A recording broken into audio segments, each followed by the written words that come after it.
আমরা প্রত্যেক বছরের রমজান ইফতারও খাদ্য সামগ্রী দিয়ে থাকি, পর্যাপ্ত ইফতারও খাদ্য সামগ্রী দিই, যাতে একটা ফ্যামিলি একটা মাস চলতে পারে এরকম খাদ্য সামগ্রী দিয়ে থাকি। আমাদের 10টা আইটেম থাকে খাদ্য সামগ্রীর মধ্যে। এর মধ্যে চাল, ডাল, তেল, চিনি, লবণ, হলুদ, সব ধরনের খাদ্য আইটেম এখানে থাকে।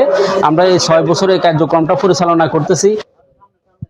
সমাজ কল্যাণের থেকে খুঁজে বাইর করে আমার ওনারা এই 1 মাসের ইফতারি যাবতীয় জিনিস 1 মাসের বাজার সাদার ওনারা আমার নিরীহ আশ্রম গরিব হিসাব অসহায় হিসাবে দিচ্ছে 1 মাস।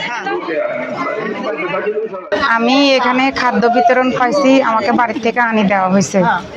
আমি একজন অসুস্থ প্রতিবন্ধী। এটা দিছে খাই যান, রোজা থাকতে পারে, নমাজ হইতে পারে, যারা দিছে তাগুলো দোয়া করবেন।